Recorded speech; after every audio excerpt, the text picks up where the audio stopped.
Assalamualaikum warahmatullahi wabarakatuh. Saya akan melanjutkan dari buku Pengantar Studi Islam, yaitu bab 3, kelanjutan video yang tadi, yaitu di bab 3 ini ialah pertumbuhan studi Islam. Sejarah pusat studi Islam. Uraian tentang sejarah pusat studi Islam diawali dari zaman awal kelahiran Islam.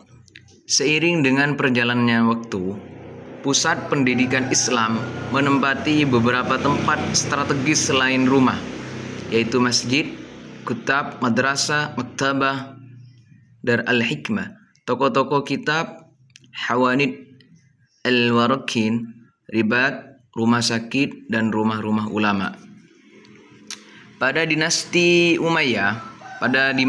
dinasti Umayyah, masjid sebagai lembaga pendidikan tidak hanya digunakan sebagai tempat pendidikan orang dewasa, yaitu laki-laki, tetapi juga digunakan sebagai tempat belajar bagi kaum wanita dan anak-anak. Pada masa kepemimpinan Harun ar-Rasyid, salah seorang khalifah dinasti Abbasiyah, kebudayaan dan peradaban mengalami kemajuan pesat dalam segala bidang, terutama dalam bidang pendidikan, administrasi, pemerintah, ekonomi, dan politik. Setelah dunia Islam mengalami masa keemasan dan kemajuan dalam bidang pendidikan dan kebudayaan, pada periode selanjutnya dunia Islam mengalami penurunan. Setelah mengalami kemunduran, umat Islam mengalami masa kehancuran.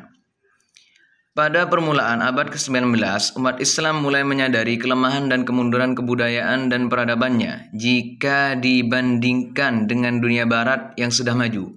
Oleh sebab itu, pada masa ini bidang pendidikan mulai dibangun kembali oleh umat Islam dengan adanya reformasi yang dicadangkan oleh Muhammad ibnu Abdul Wahab, antara lain menganjurkan kembali pada Al-Quran, hadis, masa hidup Rasulullah SAW, dan masa Khulafaur Rasyidin.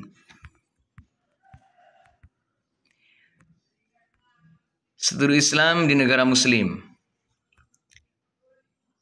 Nizamul Muluk telah memelopori pusat-pusat studi Islam pada abad ke-5 Hijriah, yaitu dengan dibukanya Madrasah Perguruan Tinggi Al-Azhar pada tahun 972 Masehi di Mesir dan Perguruan Tinggi Kairouan tahun 859 Masehi di Maroko, lebih tua dibandingkan dengan Perguruan Tinggi Oxford, yaitu tahun 963 Masehi. Cambridge 1209 Masehi di Inggris, dan masih banyak lagi perguruan lainnya seperti di Jerman, di Edinburgh, dan di Skotlandia. Setelah itu, studi Islam Barat. Studi Islam di Barat telah ada saat dimulainya gerakan mempelajari Islam sejak abad ke-12.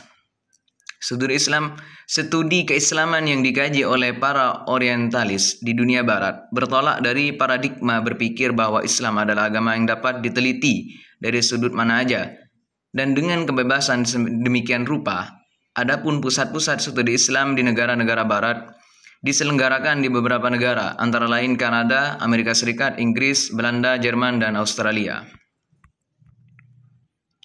Kritik terhadap studi Islam di Barat. Tidak menguasai bahasa Arab secara baik, sense bahasa yang lemah, dan pemahaman yang terbatas atas konteks pemakaian bahasa Arab yang variatif. Orientasi Barat sangat memegang teguh doktrin-doktrin mereka yang tidak boleh dikritik, bahkan sampai tingkat fanatik buta.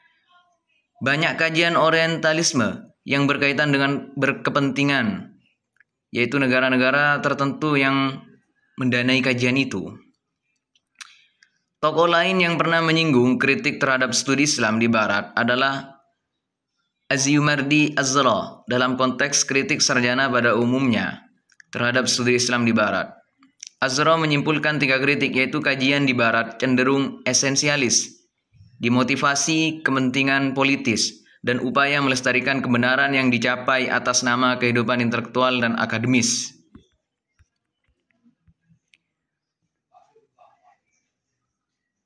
Studi Islam di Indonesia. Pada awalnya studi Islam di Indonesia dilakukan oleh para ulama. Seiring dengan berjalannya waktu, institusi pendidikan Islam berkembang sesuai dengan perkembangan sejarah Islam. Sistem pendidikan dan pengajaran madrasah pada awalnya merupakan hasil kumulasi dari transformasi pendidikan yang diselenggarakan masjid. Maksudnya yang diselenggarakan di masjid. Setelah terbentuknya pendidikan madrasah, mulai dari ibtidaiyah sampai aliyah, muncullah sekolah tinggi dan Universitas Islam Indonesia, yaitu universitas ini merupakan perguruan tinggi Islam pertama yang memiliki fakultas non-agama. Studi di lembaga ini pada awalnya berlangsung selama 2 tahun sampai mencapai gelar sarjana muda, ditambah 2 tahun lagi untuk memperoleh gelar sarjana. Terima kasih. Selanjutnya akan diteruskan video berikutnya, yaitu bab selanjutnya. Wallahul muwaffiq ila aqwamit thoriq. Wassalamualaikum warahmatullahi wabarakatuh.